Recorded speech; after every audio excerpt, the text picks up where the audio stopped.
have to start thinking about the social part, the economic part, who's going to live here, who's going to work there, and try to come up with a plan how we're creating a new economy here to really carry the whole. Ich kann nur noch mal von meiner Seite aus sagen, wir haben das ja gerade gehört, dass vieles für das Waller steht. If we're on a global stage, as well as, you know, I go to a lot of different places, and we talk about how many people will live in cities in the future, and the urbanization rate, you know, and if you travel through China, it's just amazing how big those cities are. You know, me from Holland, you know, it's almost impossible to understand how big cities are and how big city regions as Beijing and Shanghai are.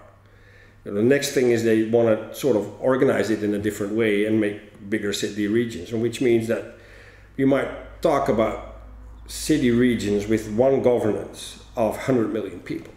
You know, that's amazing. I just talked a little bit about Lagos too. You know, it's in Africa. It's a city that grows sometimes with 100,000 people a month. You know, Nigeria will be the third country in size in the world in 10, 15 years. So everybody moves to cities. You know, and if it goes that fast, how can you plan for a sustainable city? It's really hard. But even if we have old cities with old buildings, you know, how can we think about making them more sustainable? What does that mean? For me, it starts with ethical choices. You know, I don't know what that means exactly. I know, you know, you need to have better energy systems, better transport systems. Everybody should be able to live in a city. You know, a city needs to have children. You know, children need dogs. Dogs need grass. You have to be able to walk to places, not just drive in your car.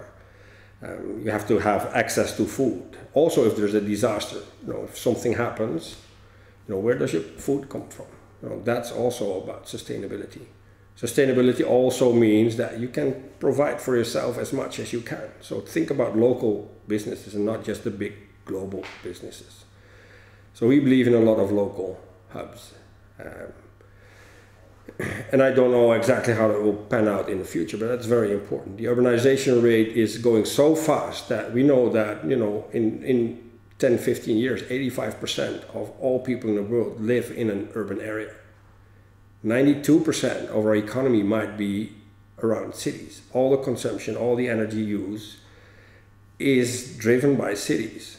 I think 40 or 45% of all our energy is just in the building industry. It's not just cities, but just building cities is 40 or 45% of our energy. CO2 reduction, you know, we talk about big industries, but, you know, cities and the building industry in cities consumes 30%, 35% of it. So, you know, we need to rethink how we want to drive those engines. If cities are the engines of our economy and they drive our world, they should be clean engines.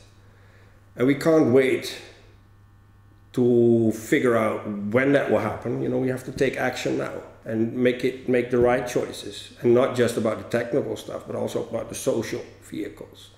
You know, make it engines that we can drive together, where we can make our choices together. That's very important, and we have to do it because, you know, it goes fast. And cities are also our solution. They always have been. You know, when people first started to live in cities, you know, we brought all our diseases together, and there were the big plagues in Europe. But where were they solved? In cities. You know, cities figured out that hygiene is the thing, and that, you know, medicine was involved, and the universities were there. So that's also why I believe that cities are our hope. You know, cities are the hope that we can solve all this. Cities are the strength. They are a problem, but without this problem, we might not figure out how to do it next. And a lot of people are figuring it out. Our only challenge is that maybe the urgency is a bit faster and a bit higher than we thought in the past. So our future depends on cities, and, you know, to do it well, I believe that Earth Charter cities could be a future, even if we're not calling them Earth Charter. But, you know, you think about a couple of things. You know, how does a city live inside the community of life? You know, the urban bricks in nature, very important. But how do people live there? How do they decide to design and to live in their own environment? That's very important. Make sure that everybody participates, because, you know, that's a waste. Sustainability cannot be sustainable if not everybody pulls their weight and gets a chance.